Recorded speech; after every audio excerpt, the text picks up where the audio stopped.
ሰላም ጤና ይስጥልን ውድ የቻናላችን ተከታታዮች የፕሮግራማችን ቤተሰቦች፣ ይህ አብዲራዋ ቲዩብ ነው። ፕሮግራማችንን ላይክ በማድረግ እንድትጀምሩ፣ አዲስ የሆናችሁ ሰብስክራይብ በማድረግ ቤተሰብ እንድትሆኑ፣ እንዲሁም ይህንን ፕሮግራም ከሀገር ውጭ የምታደምጡ የቻናላችን ተከታታዮች የሁሉ ጊዜ ድጋፋችሁን በሱፐር ስቲከር፣ ሱፐር ቻት፣ ሱፐር ታንክስ እንድታደርጉ በአክብሮት እንጋብዛለን። ይሄ ፕሮግራም ትኩረት የሚያደርገው የሁለቱን ክለቦች የቅዳሜ ከምሳ ሰዓት በኋላ 9 ተኩል የተደረገውን በኢትዮጵያ ሰዓት አቆጣጠር እንዲሁም ምሽት 12 ሰዓት ስለተደረገው የኢትሃድ ፍልሚያ የቼልሲን በጊዜ ምሽት ላይ የሲቲ የተመለከትንበትን ጨዋታ እስቲ ጠቅለል አድርገን የሁለቱን ጌሞች እንመልከት። በተለይ የኤንዞ ማሬስካ ሰሞኑኛ ውጥረት፣ ከሲቲ ጋር ስማቸው መያያዝ፣ የፔፕ ተተኪ መሆን እንዲሁም የሴንት ጀምስ ፓርኩን ፈተና የተሻገሩበት መንገድ፣ ምናልባት በአቻ ውጤት መጠናቀቁ ለቼልሲ ሊያስቆጭ የሚችልም ጨዋታ ሊሆን ይችላል። በተቃራኒው ደግሞ ሲቲ በሜዳውና በደጋፊው ፊት በሃላንድ 2 ግብ በቲጃኒ ራይንደርስ 1 ግብ የተንበሸበሸበት የ3 ነጥብና የ3 ግብ ድልን በተመለከተ መወያየት አለብን። ምክንያቱም አስፈሪ አመጣጡ የበለጠ የተጠናከረበትን የምሽት ጨዋታ ስለተመለከትን፣ እስቲ የመጀመሪያ የኒውካስል እና ቼልሲ ጨዋታን እንዴት ተመለከታችሁት? በተለይ ኒኮ ቮልትማደ ከረፍት በፊት በነበረው እንቅስቃሴ ትኩረት የሚስብ ተጫዋች ነበር በሜዳ ውስጥ። ከረፍት በኋላ ደግሞ ቼልሲ እንደ ቡድን ሪስ ጀምስ መሪ ሆኖ በድጋሚ ለቼልሲ ዘንድሮ ሲዝን ያማረ ከሆነ ተጠቃሽ ሪስ ጀምስ ሲዝኑን ሲያጠናቅቁ የስኬታቸው መለኪያ ዋንጫ ከሆነ በዋንጫ ድል ላይ ያለምንም ጥርጥር ያለ ሪስ ጀምስ ይሄ ዋንጫ ሊመጣ እንደማይችል፣ በሌላ በኩል ደግሞ ቼልሲ ስህተቱን በጨዋታ ላይ የማረም አቅም መታየቱ፣ እንግዲህ በዚህ ጨዋታ ቼልሲ 3 ነጥብ አላሳካም እንጂ የነበረው ጥረትና ፍላጎት በተለይ ሁለተኛ 45 በቼልሲ በኩል ብዙ የሚደነቅ ነው። ከረፍት በፊት ደግሞ በኒውካስል ግለት የተሞላው እንቅስቃሴ የደጋፊ ፓሽን ተደምሮበት እንግዲህ አስደናቂ የመጀመሪያ 45 ማሳለፍ ችሏል። እንዴት ነበር ጨዋታው? በተለይ ከረፍት በፊት ሁለቱ የኒኮ ቮልተማዳ ግብ ካለፈው ሳምንት የታይረል ደርቢ በቀጥታ ከዛ ሁሉ ውግዘት፣ ትችት በእንግሊዝ እግር ኳስ ውስጥ ትልቁ ደርቢ ከሚባሉት አንዱ የሆነው የኒውካስልና የሰንደርላንድ ደርቢ በስቴዲየም ኦፍ ላይት በተደረገበት ወቅት የጨዋታውን የመለያ ግብ በራሱ መረብ ላይ ማስቆጠር የቻለው ኒኮ ቮልተማዳ ነበር። ሰንደርላንድ 3 ነጥብ አግኝቶ የነበረው የደጋፊው የተለየ ድባብ ይሄ በተቃራኒው ለኒውካስል ደጋፊ ለኒውካስል ተጫዋች ህመም ነበር። ከዛ ስሜት፣ ከዛ ውጥረት፣ ከዛ ጫና ወጥቶ ትናንትና ደግሞ ቼልሲ ላይ በልዩነት ከ9 ተኩል በኋላ በተደረገው ጨዋታ ከረፍት በፊት መነጋገሪያ አርዕስት የነበረ ብቃት ነበር ሲያሳይ የነበረው። 2 ግቦችን በማስቆጠር ቼልሲዎችን በበለጡበት ወቅት ኒውካስሎች የጨዋታን አድቫንቴጅ በመውሰድ የ2 ግብ ልዩነትን ይዘው ነበር ወደ መልበሻ ቤት የገቡት። ከረፍት በኋላ ስህተትን በበቂ የአጨዋወት ሲስተምና ስትራቴጂ ለያይተውና አቀናጅተው የመጡት ኤንዞ ማሬስካ በአስደናቂ ሁኔታ በሪስ ጀምስ አስደናቂ ቅጣት ምት፣ በጆዋ ፔድሮ አስገራሚ የአጨራረስ ብቃትና ታይሚንግና ዲሲዥን እያደነቅን 2-2 ጨዋታው ተጠናቀቀ። ቼልሲ እንዴት ነበር ከረፍት በኋላ? ኒውካስልስ ምንድን ነው? በዘንድሮ ሲዝን 13 ነጥብ ጥሏል። ከመምራት ላይ ተነስቶ 13 ነጥብ እየመራ ጨዋታን ተሸንፏል። እየመራ ነጥብ ጥሏል፣ አቻ ወጥቷል። 13 ነጥብ አጥቷል። ለ10 ተከታታይ ጨዋታ መረቡን ሳያስደፍር መውጣት አልቻለም። በ10 ተከታታይ ጨዋታ ግብ ተቆጥሮበታል። የመጀመሪያ 45 ኢንቴንሲቲውንና ብቃቱን አሟጦ የተጠቀመው ኒውካስል ሁለተኛ 45 ተዝረክርኮ ነበር የታየው። በሁለተኛ 45 ደግሞ የኤንዞ ማሬስካ ቼልሲ በነበራቸው ፍላጎትና ይሄ የወጣት ኢነርጂ ደግሞ በልዩነት ከእረፍት በኋላ በነበረው ጥረት፣ ተነሳሽነት፣ ፍላጎት ሁለቱን ግቦች ለማስቆጠር የመረጡበት የጨዋታ ስታይል፣ የተቀናጀ የማጥቃት እንቅስቃሴ ኒውካስልን ከ28ኛ ደቂቃ በኋላ ኢላማውን ለጠበቀ ሙከራ ቼልሲዎች በር ሳይከፍቱ ጨዋታውን አጠናቀቁ። በደንብ እዚህ ጋር የምንረዳው ለ28 ደቂቃ ኒውካስል የነበረው ኢንቴንሲቲ እና ፍጥነት በግብ ታጀበ። ግን ከ28 ደቂቃ በኋላ ኒውካስል ኢላማውን የጠበቀ ሙከራ በቼልሲ የግብ አንግል ላይ ማድረግ አልቻለም ነበርና ቼልሲዎች አስደናቂ ነበሩ በሁለተኛ 45፣ ኒውካስል በመጀመሪያ 45። ታዲያ ይሄ ጨዋታ በቼልሲ የጨዋታ ፍላጎትና የማሸነፊያ መንገድ በዛ በኩል ብንመለከት የቼልሲዎች ጥረት በዚህ ደረጃ መጠናቀቁ አንዳንዴ የቼልሲ የፋይቲንግ ስፕሪት ይሄ ጨዋታን ለማሸነፍ ከረፍት በኋላ ከአንደኛው 45 በኋላ ተነቃቅቶ ተነሳስቶ የሚመጡበት ሞመንተም ሁሌ በ90 ደቂቃ በተለይ በትላልቅ ጨዋታዎች የሚያሳዩትን አቅምና ፍላጎት ለምንድነው በዘላቂነት ማያስቀጥሉት የሚለውን ጉዳይ እንድናነሳ ያስገድዳል። ሁለተኛ 45 የቼልሲ 45 ማለት እንችላለን። ቼልሲ ሜዳ ውስጥ የነበረው ቅንጅት፣ መናበብ፣ የኳስ ቅብብል፣ የማጥቃቱ እንቅስቃሴ እንደውም በበለጠ የነ አሊያንድሮ ጋርናቾ አባካኝነት ተስተውሎበት ነው እንጂ ቼልሲ ከሁለት በላይ ግብ የማስቆጠር በርካታ እድሎችን በሜዳ ውስጥ መፍጠር ችሏል። ቼልሲ ሁለተኛውን ግብ ሲያስቆጥር በቀጥታ የማጥቃቱ እንቅስቃሴ የተመራ የነበረው በሮበርት ሳንቼዝ ነው፣ በግብ ጠባቂ እና በጨዋታው ራሱ ሁለት ቻንሶችን ክሬት አድርጎ አንዱ ወደ ግብ ሲቀየር የዚህም ግብ ጠባቂ ቀጥተኛ አስተዋጽኦ የነበረበት ጨዋታ ነው። ግን ቼልሲ 13 ሙከራ አድርጎ አራቱ ኢላማቸውን የጠበቁ ሲሆኑ በ1.25 ኤክስጂ ነበር ጨዋታውን ያጠናቀቀው። በተቃራኒው ግን ኒውካስል ክሊኒካል አለመሆኑንና አባካኝ መሆኑን የምናስተውለው 2.25 ኤክስጂ ክሬት አድርጎ 11 ሞክሮ 5 ኢላማውን የጠበቀ ሙከራ አድርጎ ያስቆጠረው 2 ነው። ቼልሲ በማጥቃቱ በኩል በሁለተኛው 45 ብቻ 10 ሙከራዎች ማድረግ ችሏል በአንደኛው 45። ይሄ በቼልሲ በኩል ሁለተኛ 45 ምን ያክል ተሻሽሎ የቀረቡበት የጨዋታ እንቅስቃሴ እንደሆነ በበለጠ የምንመለከትበት የቁጥራዊ መረጃ ነው። ነገር ግን በዕለቱ ከተስተዋሉ ጉዳዮች መካከል የአንቶኒ ጎርደንና የኒኮ ቮልተማደ መግባባትና ጥምረት በዚህ ሲዝን ኒውካስል ሌላ የተጫዋቾችን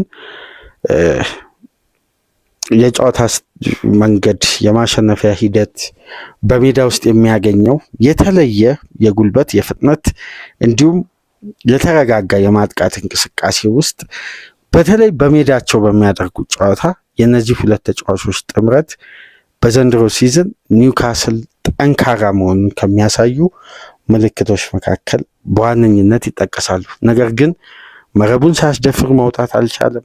ከመሪነት ላይ ትላልቅ ጨዋታዎችን እየተሸነፈ ነው የሚገኘው፣ ነጥብ እየጣለ ነው የሚገኘው። አሁን ደግሞ ከሁለት ግብ የጨዋታው ልዩነት 2-2 ሲጠናቀቅ ኤዲሃው ተጨማሪ የቤት ስራ እንደሚጠብቃቸው የታየበትም ጨዋታ ነው።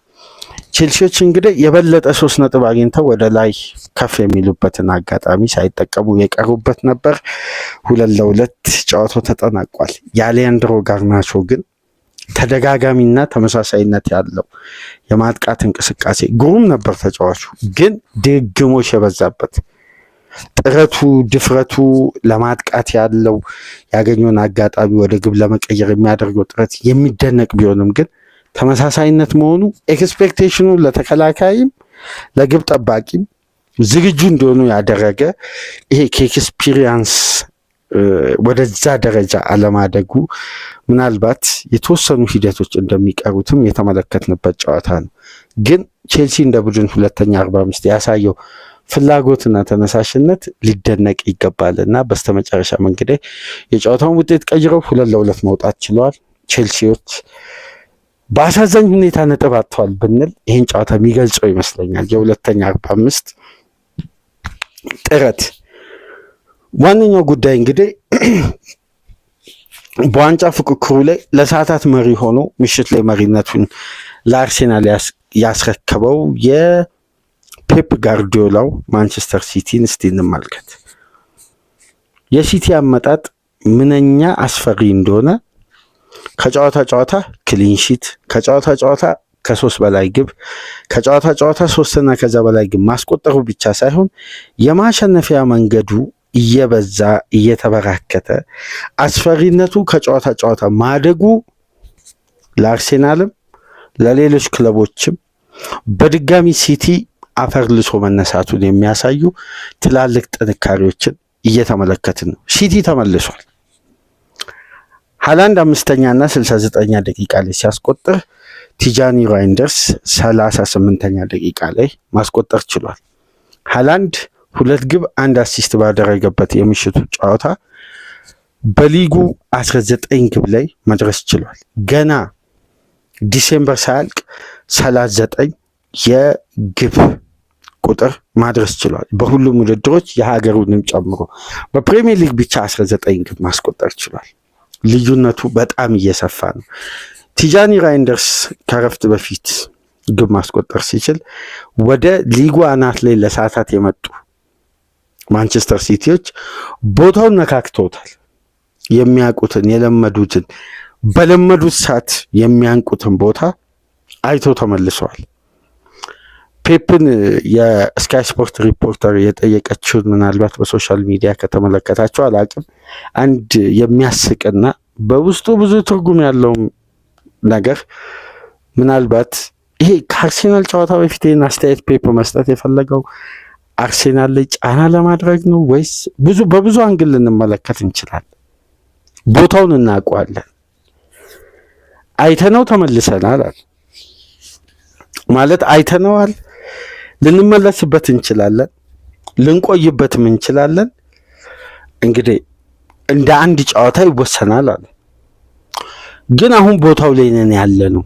ታርጌታችን ግን እዚህ ቦታ ላይ መቆየት ነው አለ። አሁን በሌሎች ቡድኖች ፍቃድ ላይ ነው ያለው፣ ግን አላማችን ይህን ቦታ መያዝ ነው አለ ፔፕ። ማለት በቡድኑ አሁን ያለፈውን ጨዋታ የተወሰኑ ጨዋታዎች ላይ ታስታውሱ እንደሚሰጠው አስተያየት እኛ ጨዋታዎችን እያሸነፍን ሞመንቶች ማሳደግ ነው የምንፈልገው፣ ግን ገና ነን ለማለት አልፈልግም። እያደግን ነው፣ ግን ከጨዋታ ጨዋታ ነው ትኩረት የምንሰጠው እንጂ በዚህ ወር ላይ ዋንጫ ማሸነፍ አይቻልም የሚል የኖቬምበር ውስጥ አስተያየት ሰጥቶ ነበር። ዲሴምበር ውስጥ ግን ስለ ዋንጫ ማንሳት ሳይሆን የአንደኝነትን ደረጃ ስለመያዝ እያወራ ነው። ጃንዋሪና ፌብሩዋሪ ላይ ፔፕ የሚያወራው ስለ ቻምፒየንስ አይደንቲቲ ነው ማለት ነው። ይህ ማለት እንደ ሁል ጊዜው አተነፋፈሱ ለምንድን ነው የፔፕ ቡድን የተለየው? ሰሞነኛው የማድሪድ ድል ለሳይኮሎጂ ቡስት ተጠቅመዋል ይላሉ ነጮቹ። ያ ብቻ አይደለም፣ ቅንጅትና የሲቲ አጫወት ለምሳሌ እስከ 28ኛ ደቂቃ ድረስ ዶናሩማ ኳስ ሳይነካ፣ በሲቲ የመጫወቻ ቦክስ ውስጥ ኳስ ሳይነካ፣ በሲቲ ፋይናል ሰርድ ውስጥ የተሳኩ 2 ቅብብሎች ሳይደረጉ 28 ደቂቃ ሞላ። እዛው ዌስትሃም ሜዳ ጨዋታው ነበር። አንድ ሀፍ ነበር፣ አንድ ቡድን ሲጫወት ነበር ምናየው። በሁለተኛ ደረጃ ደግሞ ከረፍት በፊት ሲቲ ዶሚኔት ያደረገበትን ስታብ ብትመለከቱ 20 ተች በተጋጣሚ መጫወቻ ቦክስ ውስጥ 1 ተች ነው የተሳካ። ዌስትሃም በሲቲ የመጫወቻ ቦክስ ውስጥ ማድረግ ይቻላል። ከረፍት በኋላ እንደውም ዌስትሃም የተሻለ ከረፍት እንደገቡ መንቀሳቀስ ችለው ነበር የሃላንድ ግብ እስከምትቆጠርበት ደቂቃ ድረስ። ግን ሲቲ በሚያረካና በሚታይ የእንቅስቃሴ ልዩነት ጨዋታዎችን የማሸነፍ አቅሙ እየተደራጀ መጥቷል። ይሄ ጉዳይ አያሰጋም ለሚሉ የእግር ኳስ ቤተሰቦች ድጋሚ ሲቲን ጨዋታ መመልከትና ካለፈው ምስል ጋር ማነጻጸር። ሲቲ ከጨዋታ አሁን አንድ ሲቲ ከሌሎች ክለቦች የሚለይበትን አንድ ትልቅ ጉዳይ እዚህ ጋር ልጠቁማችሁ። በደንብ ልብ ብላችሁ ተመልከቱ። ሲቲ በሳምንቱ አጋማሽ ጨዋታ ከሌለው ከሳምንት እየጠበቀ የሚጫወት ከሆነ ሞመንተሙን መጠበቅ አይችልም፣ ለሽንፈት ይዳረጋል። ሲቲን ግን በጣም በጨዋታ ተደራራቢና ውጥረት በበዛበት ፊክስቸር ውስጥ የሚከቱት ከሆነ ማንቸስተር ሲቲ አውሬ ነው የሚሆነው። ያኔ በተለይ እንደዚህ ከጨዋታ የቡድኑ ሞቢሊቲ በጣም ስለሚያድግለት ፔፕ ጋርዲዮላ የተደራራቢ ጨዋታን እንትን ይተቻል፣ ስለ ሪከቨሪ ጊዜ ማነስ ምናምን ይቃወማል። ግን የሲቲን አይደንቲቲ ስናይ ጨዋታዎች በበዙ ቁጥር የቡድኔ ሞቢሊቲ እያደገ ይመጣል የሚል ሳይኮሎጂካል ቡስት አለው። ቡድኑ በጣም ጥንካሬው እያጨመረ ይመጣል። አሁን ሲቲን በቅርብ ሳምንት አይታችሁ ከሆነ በ3 ቀን ከ21 ሰዓት ልዩነት ነው የተጫወተው የሚገኘው። ሲቲ ግን አቅሙ እየጨመረ ነው እየመጣ የሚገኘው። ለዚህ ነው ተጫዋቾች ከሪትም ከሲስተም ከሜዳ ላይ እንቅስቃሴ በራቁ ቁጥር ሞቢሊቲ እየጠፋ ይመጣል። ያኔ ስትራክቸር ባላንስ አይሆንም። የቡድኑ ይሄ ትክክለኛው ካራክተር እየጠፋ ይመጣል። ግን እነዚህ ጉዳዮች እየጨመሩ በመጡ ቁጥር እዚህ ጋም ካራክተሩም ስትራክቸሩም ሞቢሊቲውም ከፍ ይላል። የፔፕ ይሄ የቡድን ግንባታ ስትራክቸር ነው እና አይታችሁ ከሆነ ለሎድ ማኔጅመንት እነ ኒኮ ጎንዛሌዝን እነ በርናንዶ ሲልቫን እነ የተለያዩ እነ ራያን ቸርኪን ቀይሮ አስወጥቷል። ጋርዲዮላ አንዳንዴ ተጫዋቾችን ባለፉት ጨዋታዎች የማይነካከበት ፖዚሽን ላይ ነካክቶ ሲቀይር ያኔ ነው መጠርጠር። ቀጣይ ጨዋታን ታሳቢ ካልኩሌት እያደረገ ነው። ኢንጌም ማኔጅመንትን በደንብ ያውቀዋል። ይሄ የሊጉን ጫናና የፉክክር አቅምን በደንብ የተረዳ አሰልጣኝ ስለሆነ በየትኛው ሰዓት ተፎካካሪ ክለብ ላይ ጫና መፍጠር እንደሚችልና የሊጉን ፖዚሽን ታርጌት አድርጎ ፕላን አድርጎ ዋንጫ ለማንሳት መንቀሳቀስ የጀመረ ጊዜ የፔፕን ቡድን ለማስቆም ይቸግራል። አሁን እየተመለከትን ያለነው ማንቸስተር ሲቲን በዛ ሪትም በዛ ጀልባ ላይ መጓዝ እንደጀመረ ነው። ፎደንና ቸርኪ ትናንትናውን የግብ ተሳትፎ አያደርጉ እንጂ የነበራቸው መግባባት በተለይ ከረፍት በፊት እንዴት ነው ሲቲ የሚያስፈራው? ሁሉም የሜዳ ክፍል ላይ ኳስ በእኩል የጨዋታ ሪትም ሲጓዝ ነበር የተመለከት ነው። በላይኛውም ክንፍ በታችኛውም ክንፍ ሲቲ ሲያጠቃ አይታችኋል። የዌስትሃምን ፋይናል ሰርድ በደም ከተመለከታችሁ በሆነ የኳስ እንቅስቃሴ 7 ተጫዋች 3ቱ በቦክስ 4ቱ ከቦክስ ውጭ አሉ። ዊንጉ ላይ 2 ተጫዋቾች አሉ።